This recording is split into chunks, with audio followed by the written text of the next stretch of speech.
review dan lain-lain. Kemudian saya akan membacakan amalan-amalan yang diberikan oleh Syekh Muhammad Rasad. Ada 4 amalan, di antaranya banyak amalannya, yaitu adalah kita dianjurkan untuk membaca sehabis sholat subuh, membaca Allahumma ighfir li ummati sayyidina Muhammad, Allahumma arham ummata sayyidina Muhammad, Allahumma astur ummata Muhammad, Allahumma jbur ummata sayyidina Muhammad sallallahu alaihi wasallam. Kita disuruh baca 4 kali. Barang siapa membaca bacaan ini, maka dia akan dimasukkan ke jumlah martabat wali kutub. Wah, enggak sembarangan. Nah, tinggal keyakinan saja, yakin apa enggak? Harus yakin. Nah, ini sebagai padanan, ada seorang aulia Allah namanya Ma'ruf al-Khurqi mengatakan mangqala Allahumma arham ummata sayyidina Muhammad salah samarat, ya, itu liyum kutiba minal abdal. Ini Allahumma arham ummata sayyidina Muhammad sudah awal ditulis sebagai wali abdal. Kalau Syekh Muhammad Rasad wali kutub, insyaallah, ya. Nah, kalau insyaallah ya, kita harus yakin. Nah, itu amalan pertama. Saya yakin orang banyak pasti ngamalin. Ya, ini bagi teman-teman yang lain mungkin saudara-saudara yang mungkin bisa ngamalin, insyaallah, ya. Nah, kemudian amalan yang kedua adalah kalau mau tidur, ya, Syekh Muhammad Rasad menganjurkan sering-sering musyahadah. Musyahadah adalah kita harus merenungkan kembali ke titik nol, artinya mati. Harus ingat sering-sering ingat mati. Nah, beberapa zikir yaitu dianjurkan melangsungkan kita baca ya Allah ya Rabb, ya Allah ya Rabb. Baik punya wudu maupun tidak punya wudu, sama saja. Suruh baca sampai itu ya Allah. Ya. Mau tidur aja, mau tidur.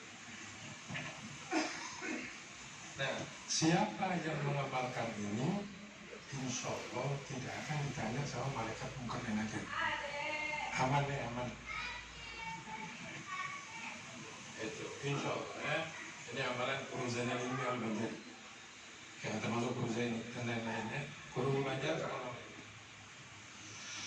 Nah, kemudian apa namanya? Amalan ketiga, sekarang amalan ketiga itu adalah kalau punya istri yang lagi hamil nih, suruh baca, mengusap perutnya, sambil suruh baca Iqra bismillahirrahmanirrahim, khalaqal insana min 'alaq, Iqra wa rabbukal akram allazi 'allama bil qalam 'allamal insana ma lam ya'lam. Insyaallah anak itu akan lahir menjadi alim, soleh, solehah, kaya. Wah, kaya ini. Ya, paham nggak ini kaya? Berguna dunia dan akhirat. Berguna dunia akhirat. Yang usap ibunya sendiri, bukan orang lain, bukan orang lain. Kasih tahu ya, bukan suaminya, bukan. Nah, kemudian amalan yang keempat adalah kita disuruh ruhama'um bainahum, berkasih sayang satu sama lain. Ya. Jangan mikirin kejelekan orang lain atau cercaan orang lain. Pikirin adalah kita aib kita sendiri. Ya, nggak usah mikirin orang lain. Itu anjuran. Jadi kalau ulama atau aulia Allah merasa jijik dengan orang lain, maka derajat walinya turun. Derajat walinya turun. Ya. Kalau ada apalagi menghina dan lain sebagainya, maka martabat walinya bisa gugur. Nah, ini ada satu cerita bahwa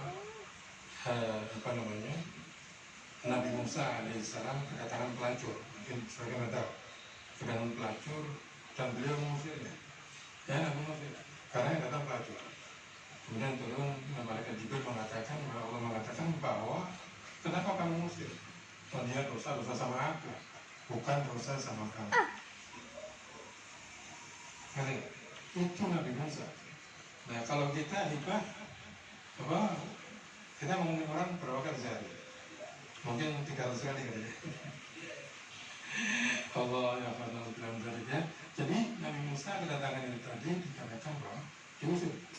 Namanya ditegur sama Allah bahwa itu adalah tempat apa namanya tempat. Kemudian tobat yang minta ampun Nabi Musa ini halwat 40 hari 40 malam. Kemudian 40 tahun setelah itu si wanita itu kembali ke Nabi Musa dan punya 2 anak laki-laki, dan 2 anak laki-laki adalah salah satu daripada Nabi Allah. Jadi buahnya jadi Nabi, anaknya ini jadi Nabi. Jadi kita nggak boleh bersangka, kira-kira ya. Jadi bahaya sangka. Jadi kita tidak tahu kemuliaan daripada orang di sekitar kita. Kita tidak. Tapi kata guru saya ini, majelis kayak begini itu wali akan datang. Ya, baik yang hidup maupun yang sudah pulang ke rumah, pasti datang. Dan malaikat pasti hadir. Masalahnya sekarang yakin apa tidak? Jadi kita yakin kubur. Jadi apa namanya rukun ziarah, rukun kita mengingat dari khol itu cuma 2 saja. Ya, yakin bahwa yang kita khol ini oleh Allah, wali oleh Allah. Siapa merasa pasti wali. Rukun pertama. Rukun kedua, qabul hajat. Itu aja sudah. Kita ziarah kemana rukunnya cuma 2 itu aja. Yakin yang kita ziarah Allah dan qabul hajat.